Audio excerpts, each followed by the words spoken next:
हम इस पर थोड़ा ठहर कर बात करेंगे और एक चीज ऐड ऑन कर देते हैं कि 1942 में जब नागपुर में बाबा साहब अम्बेडकर के नेतृत्व में दलित महिलाओं का सम्मेलन हुआ, तो वहां पर भी एक रिजोल्यूशन पास हुआ था कि महिलाओं को राजनीतिक भागीदारी मिलनी चाहिए और रिजर्वेशन मिलना चाहिए।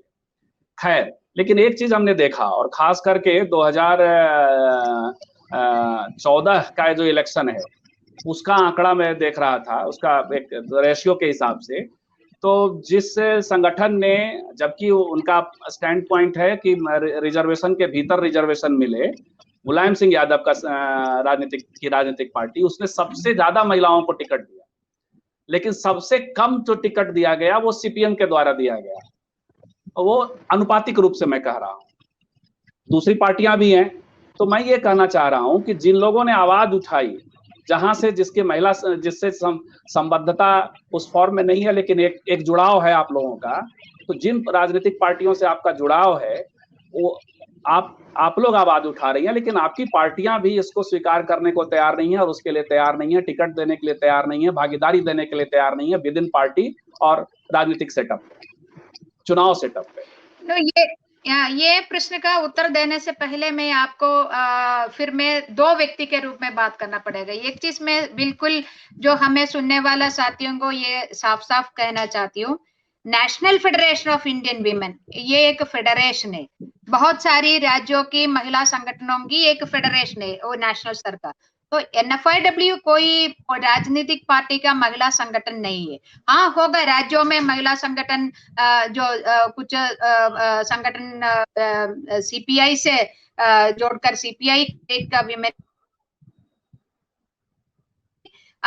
कम्युनल फासिस्ट जो एजेंडा ना रखने वाला तमाम महिला को हम अपना national federation of Indian women में, इसलिए हम फेडरेशन है, बंगाल से 5 संगठन हमारी नेशनल फेडरेशन में एफिलिएट थे। इसलिए मैं कोई भी पार्टी के लिए आज मैं आपके सामने एनएफआईडब्ल्यू का नेत्री होने में बैठी हूँ, और हाँ मैं बताऊंगी कि मैं भी एक पार्टी में हूँ, वो पार्टी क्या कर रहे है क्या है वो मैं, आप अलग प्रश्न पूछे मैं बताऊंगी, मगर बात ऐसा है।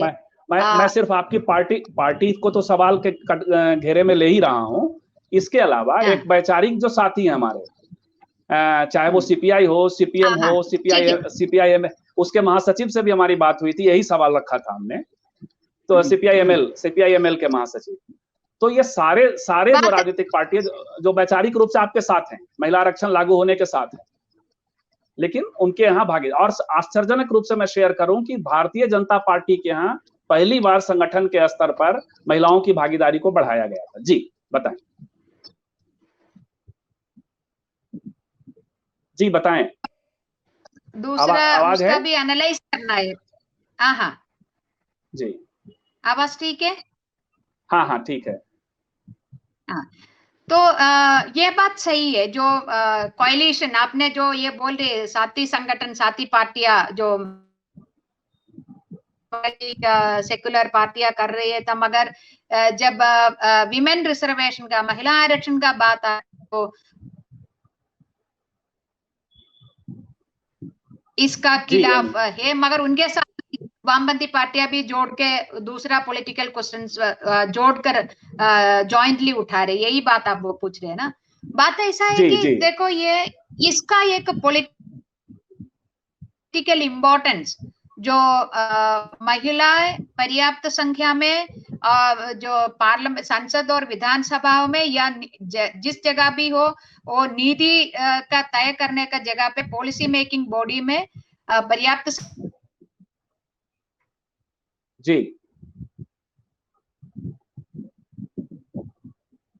एनी बात?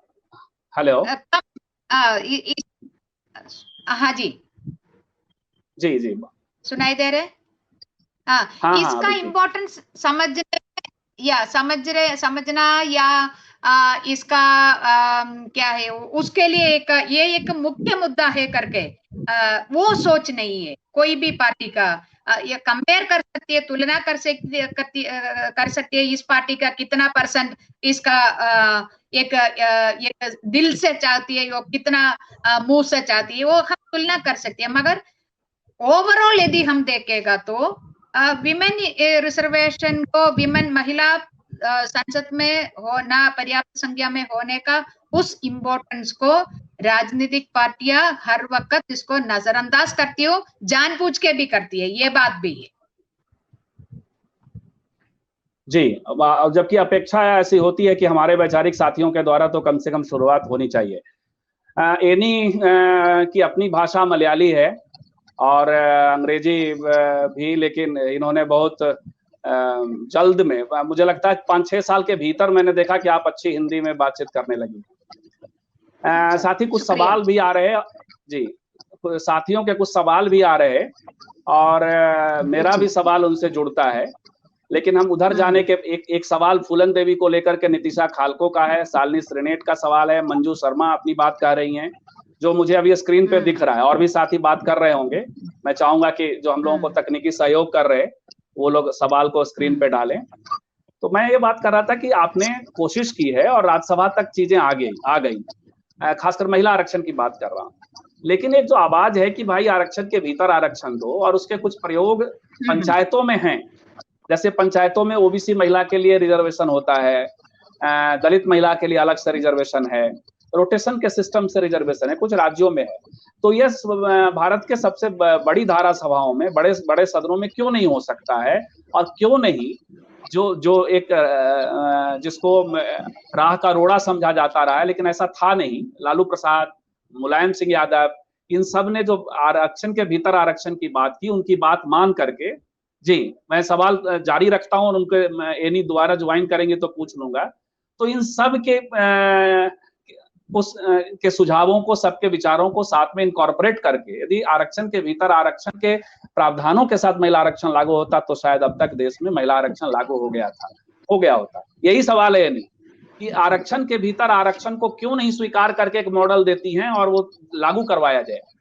जिन राजनेताओं का साथ नहीं मिल रहा है, मुझे लगता है उनका साथ मिलेगा, शरद यादव का साथ मिलेगा, मुलायम सिंह का मिलेगा, लालू प्रसाद का मिलेगा, रामविलास पासवान का मिलेगा।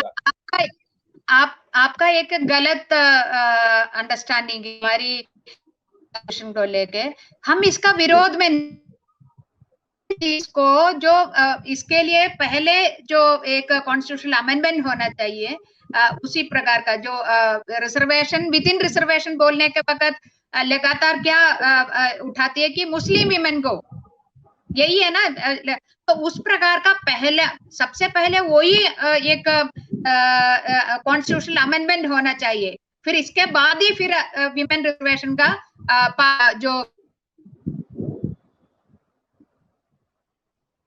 जी हेलो, एक पॉलिसी वाइज संविधान संशोधन तो एक होना ही होना है। एक संशोधन और हो जाता तो महिला आरक्षण को मुझे लगता है कि उसका सपना पूरा हो सकता था। राज्यसभा में पिछली सरकार की एक प्राथमिकता थी, राज्यसभा में उसे पास भी करवाया गया, और भारत के प्रधानमंत्री, भारत के राष्ट्रपति, भारत के उपराष्ट्रपति, भारत के वर्तमान उपराष्ट्रपति वेंकैया नायडू ने, बल्कि स्त्री काल के साथ के प्रकाशन समूह द मार्जिनलाइज्ड के एक प्रोग्राम में वेंकैया नायडू ने कहा कि महिला आरक्षण लागू होना चाहिए। तो सबकी सदिच्छा है, लेकिन ये वर्तमान सरकार महिला आरक्षण पे काम नहीं। जी आप अपनी बात शुरू करें, आप जब चली गई थी तो मैं साथियों से बात कर रहा हूँ। जी तो हम ये बोल रहे हैं कि उसके लिए फिर पार्टियां क्यों, ये प्रश्न देखो, महिला आरक्षण की मांग के वक्त तमाम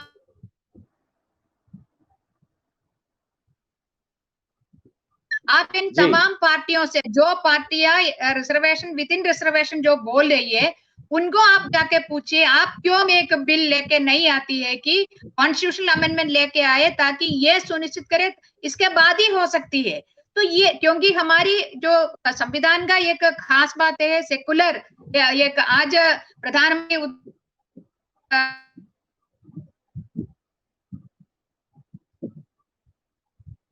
हाँ कॉमरेड करने के लिए हमने ये इन पार्टियों से बोले कि वो आपका जब महिला की जो सीट के बारे में बात करती है तब तुरंत ये बात आ जाती है, तब क्यों नहीं है वो ऐसा एक जो संविधान संशोधन ले आके फिर इसके बाद फिर करे, वो हम बता रहे उनको। आप लोग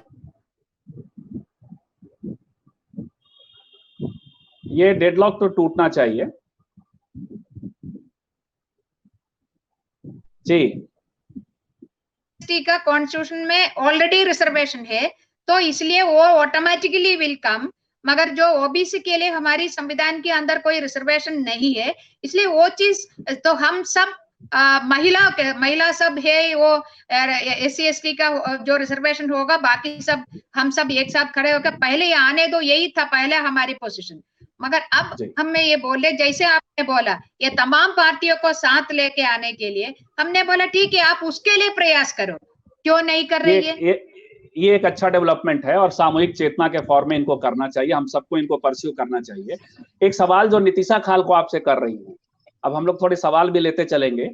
वो कह रही हैं कि आज तक महिला आंदोलन की प्रतीक फूलन देवी क्यों नहीं हो पाती है, बहस का हिस्सा क्यों नहीं बन पाती है, और क्या सुनाई नहीं दिया? महिला आंदोलन के में फूलन देवी को क्यों एक प्रतीक नहीं बनाया गया, वो उसके बहस का विमर्श का हिस्सा क्यों नहीं हो पाती हैं, अकादमिया के विमर्श का हिस्सा क्यों नहीं हो पाती हैं? तो उसमें जी उनको लेकर के एक अस्वीकृति दिखती रही है महिला आंदोलन के भीतर, जबकि फूलन देवी एक प्रतीक रही है महिला असरसन का। ये सवाल है आपके। जो ये बात सही है कि इतना बड़ा एक प्रोमिनेंट भी शब्द सही नहीं है, जो जिस तरीके से आप जो ये होते हैं उस प्रकार का इतना एक बढ़ चढ़कर एक लेके फूलन देवी को लेके हमने एक प्रतीक के रूप में लेके चला नहीं है। उसका कारण कुछ भी होगा, मगर बात ऐसा है कि हम उनकी वो आखिरी में उसका जो सामाजिक परिस्थितियां है उसको सब लोग जो क्या बोल रहे, जो फाइनली उसने जो ऐसा जो एक रिवोल्ट क्यों उसी प्रकार एक व्यक्ति क्यों ऐसा क्यों हो गया है, तो वो कारण हमने यही चीज हमारी मीटिंगों के अंदर भी ये बातें करी है। ऐसा कोई व्यक्ति उसी प्रकार के एक जो कानून के खिलाफ जाने का यदि निर्णय लेती है, तो इसका एक सामाजिक, आर्थिक और जो व्यक्तिगत रूप में कारण होते हैं उसको एड्रेस करना है। ये चीज हम उसी प्रकार हम जो इनको लेके उस वक्त में बताओ कि उस वक्त मैं लीडरशिप में भी नहीं था, मैं उस वक्त फिर भी मैंने सुना है कि कुछ जब हमारी आपसी में बातचीत होती थी तब ये इसी प्रकार का बातचीत हमारी बीच में होती थी। ऐसा नहीं है कि महिला जो मूवमेंट के अंदर फूलन देवी को लेके कोई कुछ बात नहीं हुआ है, ऐसा भी नहीं है, मगर जो जिस तरीके से आपने पूछ रहे उस तरीके से नहीं भी हुआ है। ये भी मैं पिछले 10-12-15 सालों से मैं पिछले 10-12-15 सालों से लगभग NFIW को देख रहा हूं, और ये जरूर है कि आपके जरिए एक बदलाव, आप जो एक नेतृत्व आया है अभी का, वो कोशिश कर रहा है बदलाव का। इसके बावजूद हमने देखा कि आइकॉन के तौर पे, सिंबल के तौर पे, फूलन देवी तो फूलन देवी, यहाँ तक कि जो भारत में जो महिला आंदोलन के अगुआ नाम रहे, जैसे सावित्रीबाई, रखमाबाई, ताराबाई शिंदे, इन तमाम लोगों को कभी भी हमने महिला आंदोलन का, और खास करके NFIW पर भी ये सवाल है कि हमने कभी उनको आइकन या सिंबल के तौर पे बनाते हुए नहीं देखा। थोड़े बदलाव अब हो रहे हैं। हमारे ऑफिस में आके देखिए कि मेरे कमरे में है और दूसरी हॉल में भी है, जो सावित्री बाई फुले का जो फोटो है, फोटो रखने से काम नहीं होगा, ये मैं बोले। फोटो रख के किसी को जो मूर्ख बनाने का बात भी नहीं कर रहे, मूर्ख बनाने का और ऐसा एक दिखावा करने का बात नहीं कर रहे। आप महाराष्ट्र में हमारे तमाम मेरे ख्याल से तमाम राज्यों में जो जी इन लोगों को सेलिब्रेट करती है ये, मगर शायद आप लोग देखती नहीं है, यही एक प्रॉब्लम है। मगर ये बात सही है कि मैं एग्री करती हूँ, एक समय तक ऐसा था, तमाम मेरा संगठन का भी और तमाम महिला आंदोलन का भी कि महिला मतलब महिला ही है, तो उसमें उसका अंदर दलित महिला, उसका अंदर मुस्लिम महिला, इसका अंदर आदिवासी महिला, ऐसा नहीं होना है, महिला महिला है, यही सोचता। तो मगर उसमें चेंजेस आ गया है, रियलाइजेशन हो गया है, इसलिए कुछ सालों से, मेरा ख्याल से मैं 10 सालों से इसमें चेंज आ गई। इसलिए उसके बाद फिर जो भी आप देखो कि सावित्रीबाई फुले का भी जन्मदिन भी मना रही है, बहुत मैं आपको दिखा सकती हूँ, हमारी मैगजीन उठा के देखिए कि उसमें ये सारा होती है। तो चेंजेस आ रहे, मैं ये नहीं बोल रही कि पहला जो पोजीशन था उस पोजीशन से चेंज करके अभी धीरे धीरे, और आप देखो हमारी रजनी, हमारी संगठन का कितने साल की डायलॉग के बाद रजनी हमारी संगठन का जो कार्यकारिणी समिति में मेंबर चुना गया था कि हमारी कॉन्फ्रेंस के अंदर, क्योंकि हम चाहती थी कि लीडरशिप में आए और बाकी तमाम साथियों को उससे एक सेंसिटिविटी क्रिएट करना। ये ऐसा नहीं है ना कि प्रतीक के रूप में किसी का नाम ले, कुछ प्रोग्राम करे, उससे नहीं होती है ना। एक अंदर से एक बदलाव, अंदर से एक चेंज, जो एक सोच में एक चेंज, व्यवहार में चेंज, और वो सब होने के लिए ये तमाम साथी जो लीडरशिप का लेवल पे भी हो तभी होगा। लोअर लेवल पे, जो ग्रास रूट लेवल पे बहुत सारा ऐसा ये हमारी सारी सेक्शन का महिला है, मगर बात यह है कि लीडरशिप में कितना होती है, ये मुख्य बात है। इसको एड्रेस करने के लिए हमने तमाम प्रयास कर रही है, करती आ रही है और आगे भी करेगी। तो ये हम समझ, ये criticism it's a really we deserve to face that criticism. ये बदलाव मैं भी पर्सनली भी महसूस कर रहा हूँ और देखा भी है हमने। ये फिर भी दुख शेयर कर रहा हूँ कि कई सारी चीजें हैं, इवन महिला प्रतीकों को ही नहीं, बाबा साहब अम्बेडकर ने जितना काम किया है महिलाओं के लिए, मैटरनिटी लीव से लेकर के बहुत सारे व्यवहारिक काम, हिंदू कोड बिल की तो चर्चा होती ही होती है, साहू जी महाराज, महात्मा फुले, लेकिन इन सबको हमने खास करके जो महिला आंदोलन का अकेडमिया है, ये महिला विमर्श का जो अकेडमिया है, स्त्री विमर्श का जो अकेडमिया है, वहां तो हमने नहीं देखा। एक बदलाव आपके यहाँ देख रहे हैं और धीरे धीरे मुझे लगता है कि उधर से भी कुछ चीजें बदल रही हैं जो स्त्री विमर्श का अकादमिया है। खैर, अभी हम एक सवाल ले रहे हैं कि लगातार मंजू शर्मा महामारी की बात कर रही हैं और घरेलू हिंसा के शिकार महिलाएं, इसमें एक चीज मैं बताना चाहती हूँ जी। जब हिंदू कोड बिल आया था, उसको जो बाबा साहब को सपोर्ट किया है, तो उस वक्त कोई और संगठन नहीं था।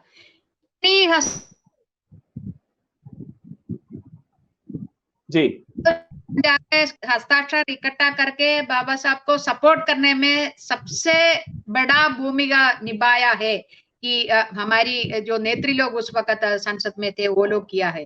और आपको मैं ये भी बताऊं, बाबा साहब को सिर्फ हमने NFIW इस नजरिए से नहीं देख रहे कि वो दलित कम्युनिटी का एक मिशीहा है, हमने बाबा साहब को इस नजरिए से देख रहे हैं एक महिलाओं का मिशीहा है, और हम इस नजरिए से देख रहे हैं बाबा साहब एक अर्थशास्त्री है, इस देश की आम जनता के अर्थशास्त्री के रूप में हम देख रहे हैं। इसी प्रकार विविध जो डिफरेंट जो पर्सपेक्टिव से हम बाबा साहब को देख रही है।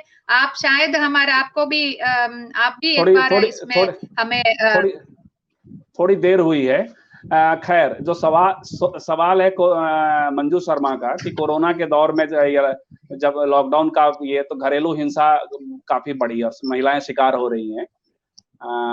क्या वजह है कि मर्द की कुंठा केवल स्त्री के लिए ही हमेशा चैनलाइज होती है, यानी मर्दों की जो कुंठा है लॉकडाउन के बाद जो वो घर में रहे, और तो वो महिलाओं पर ही वो आकर, ये सवाल मंजू शर्मा का, डोमेस्टिक वायलेंस बढ़ा है। देखो, इसमें बात ऐसा है ना कि महिला हिंसा, जो घरेलू हिंसा कोविड काल के अंदर डेफिनेटली बढ़ा है। हमारे पास भी बहुत सारे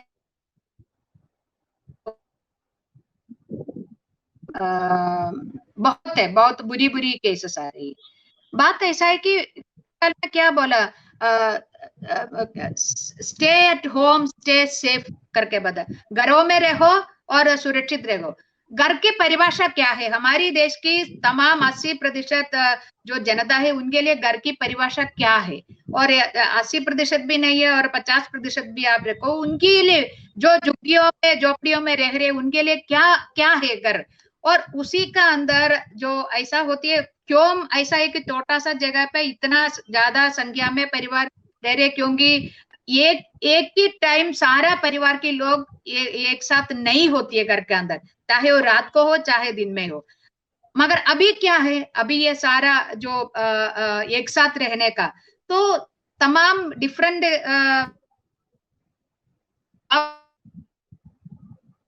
जी उसके लिए हमें जो बहुत बड़ा, मगर बात ऐसा है कि महिला हर वक्त एक सेकंड ग्रेड हम महिला एक क्या है, एक सर्वेंट के रूप में महिला ऐसा ही, महिला का ही घर का काम वो महिला की है, और जो बच्चों का देखभाल करना वो महिला की है, और बूढ़ी माँ बाप को देखभाल करना वो महिला को है, और पानी लेके आना पीने का पानी वो भी महिला का है, रेशन, ये सारा तमाम ऐसा बहुत सारे feminization of the household work, ये जरूरी है। पुरुष है इसलिए इतना उसका अधिकार है महिला के ऊपर, ये एक चीज। तो जो पैट्रियार्की जो बताती है ना, पितृसत्तात्मक जो जो सोच है, और सिर्फ पुरुष का नहीं है, महिला का भी है ये सोच, ये अलग बात है, मगर ये तमाम कारण है ये घरेलू हिंसा बढ़ने का। जी जी, आपने तो महामारी के दौरान एक और समस्या को एड्रेस किया है, वो है नर्सों की समस्या, महिला डॉक्टरों की समस्या है। आप लोगों ने एक प्रदर्शन भी किया था नर्सों की समस्या को लेकर के। शालिनी श्रीनेत इस तरफ आपका ध्यान खींच रही हैं। ना देखो, बात ऐसा है, जैसे हमने हमारे देश में कोविड आ गया और जो लॉकडाउन शुरू हो गया, सबसे पहले हम सबको क्या करवाया था इस देश का सरकार, जो प्रधानमंत्री नरेंद्र मोदी, हम सबको क्लैपिंग करवाया किसके लिए? इन नर्सों के लिए और तमाम जो फ्रंटलाइन हेल्थ वर्कर्स के लिए।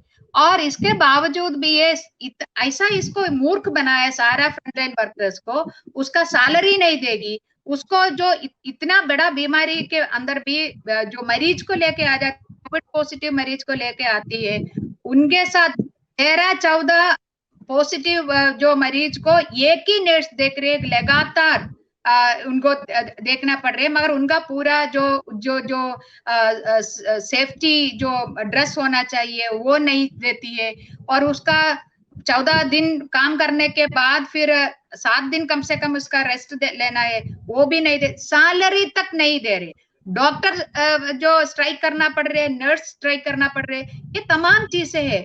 और जो गर्भवती जो नर्सेस है उनके साथ इतना बुरी एक व्यवहार होती है, उनको लगातार 3 ड्यूटी लगातार दिया है, केसेस हमारे पास आ गया है। और इसका जो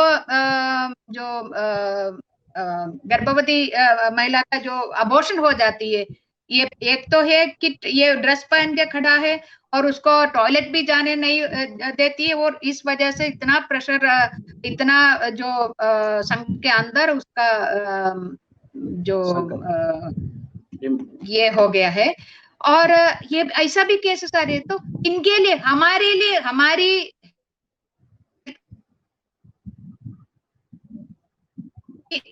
आयरनी ये है कि सबसे शुरू कोरोना का डील करना शुरू किया था उन लोगों के लिए ताली बजा के, 5 मिनट तक हमें खड़ा करके ताली बजाया, हम सबने ताली बजाया, मगर आपने जो करना है, जो मर्यादा का बारे में बोला, आज बोला है ना राम मर्यादा पुरुषन, उस मर्यादा इन नर्सों के साथ नहीं दिखाए, इसलिए हमने वो मुद्दा उठाया है।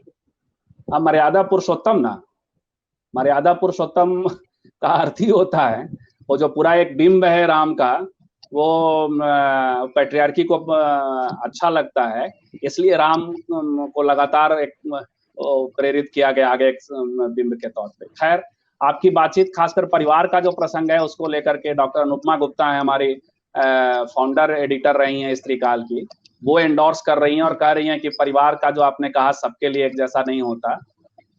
रश्मि रावत हैं, दिल्ली यूनिवर्सिटी असिस्टेंट प्रोफेसर है, मैं जहां तक ये, तो वो सब लोग आपको एंडोर्स कर रहे हैं। लेकिन कॉमरेड एक बात है कि आप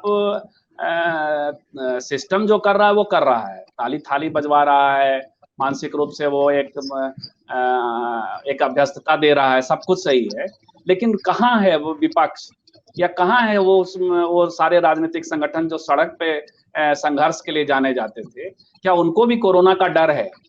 क्यों नहीं विमर्श, मुद्दा जो स्टेट चाह रहा है, जो सत्ता चाह रही है, वो मीडिया के जरिए और खुद भी उसके मुद्दा के फॉर्म में रख रही है, हम उसको रिस्पॉन्ड कर रहे हैं। हम क्यों नहीं कोरोना के मृत्यु, अव्यवस्था, सरकारी अस्पतालों का, आज हमारे गृह मंत्री भी प्राइवेट हॉस्पिटल में ही जाकर भर्ती होते हैं, उनके पार्टी के कई लोग प्राइवेट हॉस्पिटल में, और एक जो महिला मंत्री थी वो सरकारी हॉस्पिटल में जाती हैं तो जान से हाथ धो बैठती हैं। ये सब होता है, और उस दौर में हम इसको मुद्दा नहीं, हम जनता का कंसर्न नहीं बना पाते हैं, जनता से जुड़ नहीं पाते हैं। ये सवाल हम मतलब उन राजनीतिक संगठनों से है जिनको होना चाहिए था अभी सड़क पर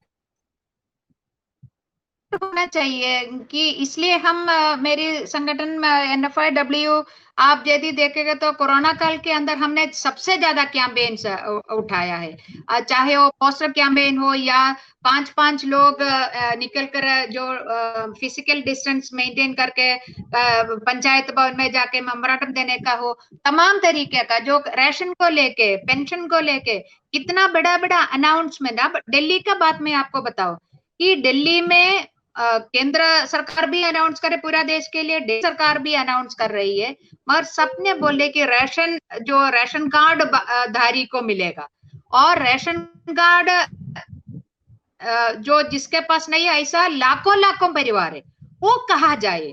लॉकडाउन है, जो घरेलू कामकाज महिला है, जो डोमेस्टिक वर्कर है, और जो होम बेस्ड वीमेन वर्कर है, वो सबका जो आजीविका बिल्कुल बंद हो गया है, और उनका राशन भी नहीं। जी, मुद्दा हमने उठाए, हमने एक बार जो लेबर मिनिस्ट्री के सामने डेमोन्स्ट्रेशन किया इस कोविड काल के लॉकडाउन के अंदर, एक बार जो नीति आयोग के सामने हमने किया है। तो ये तमाम चीजें हैं, तो हम सक्रिय है। मगर आपने सही पूछा है, ये जो राजनीतिक विपक्षीय पार्टियां हैं वो कहाँ है, वो प्रश्न हम भी ये प्रश्न पूछ रही है।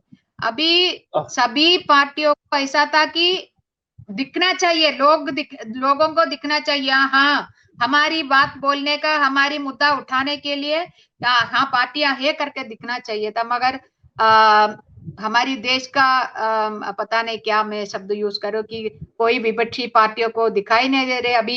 अभी मेन विपक्षी पार्टी इतना कंपटीशन कर रही है, कौन सबसे ज्यादा राम भक्त है, कौन कम राम भक्त है करके।